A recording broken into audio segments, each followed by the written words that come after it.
Good morning.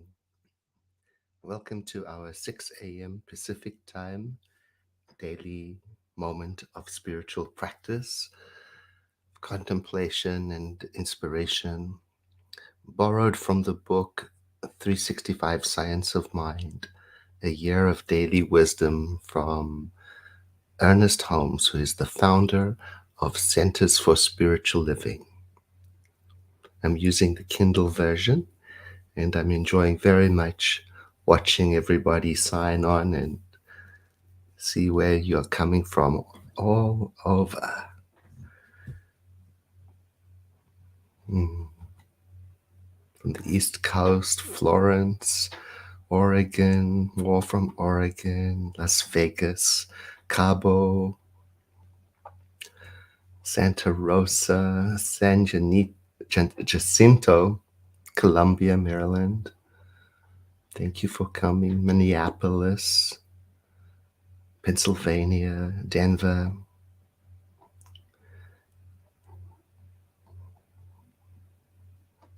Thank you so much for joining us this morning.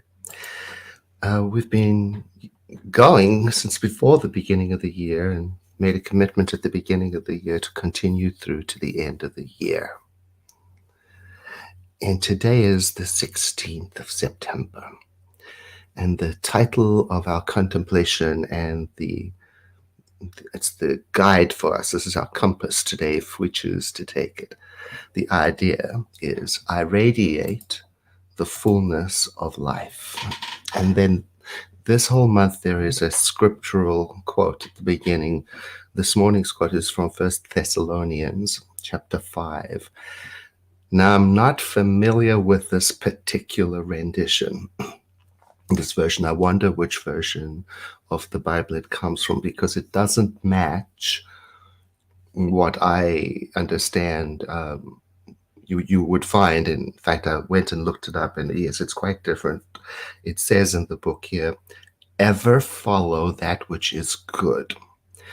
But my understanding of 1 Thessalonians 5 is that it's that part where the Christian community is being instructed, and how can I say it, how to wait with each other while they are waiting for their good.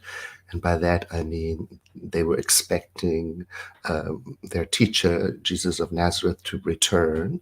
So we can, if you're a Christian, then you identify with that. But we can also globalize that and talk about it in a global way. When we are waiting for that which is good to manifest, how should we be with each other? And the instructions are that when we are waiting with each other, we are to encourage one another and build each other up, and not make enemy images, and to hold each other in high regard, and to live in peace with each other, and to encourage those who are disheartened,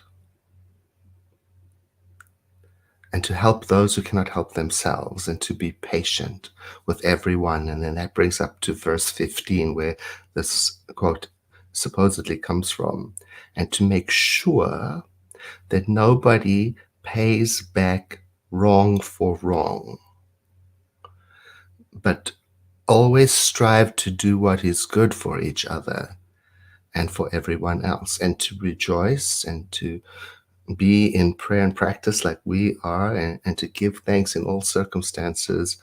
And then it goes and connects it to the teacher, Jesus of Nazareth. So I can see how the idea of staying our consciousness on the universal, the communal good, is connected to this verse, and we can go with that today. So let us take a breath in and exhale. Let these words open in our awareness a pathway to be today in the conscious state of union with the divine presence, in which there is no enemy. The divine mind knows no opposites, and so today that is my compass. As I move through the world today, I draw myself close to this divine center, which I'm always part of, but I'm mindfully staying on task today, on compass, the divine center, the source of good, so that I feel its warm radiation, the color of its creativity in me as I move through the day, and I feel it for everyone.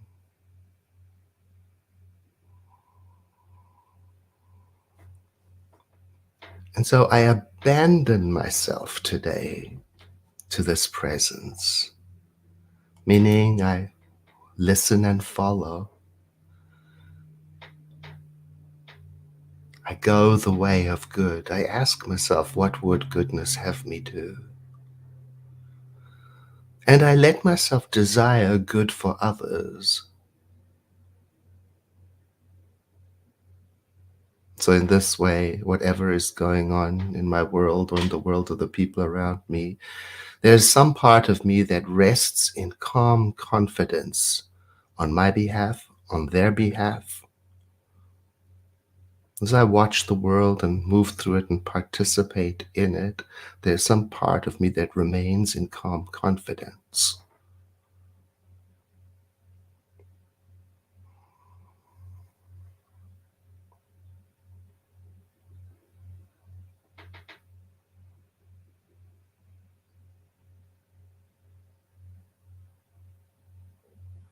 Today, as I move through the world, I gladly acknowledge that this living presence within me and its nature of joy and creativity and connection are not for me alone,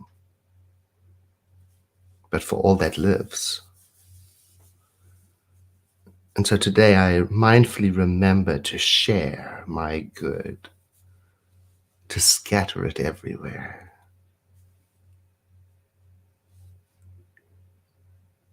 Knowing that everything is love, I gladly give myself to life and to the joy of living. And so today, as I move through the world, I encourage everyone. I build people up in my thought. I encourage those who may be disheartened. I help those who cannot help themselves. And I strive to be patient with everyone. Today, I let the compass of my soul guide me to attempt as best as possible to do what is good for everyone and for myself. And I let my theme today be inward silent rejoicing.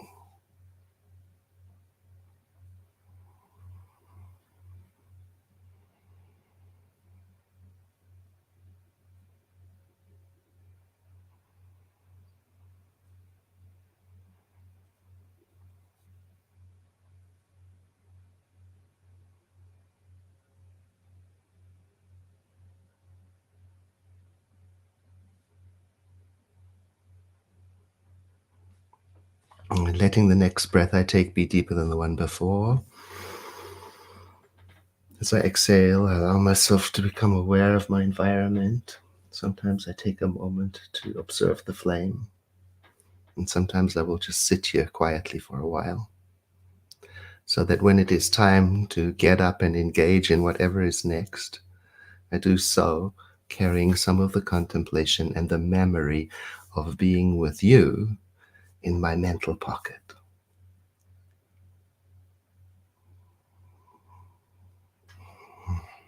Have a blessed day, and I look forward to seeing you again tomorrow.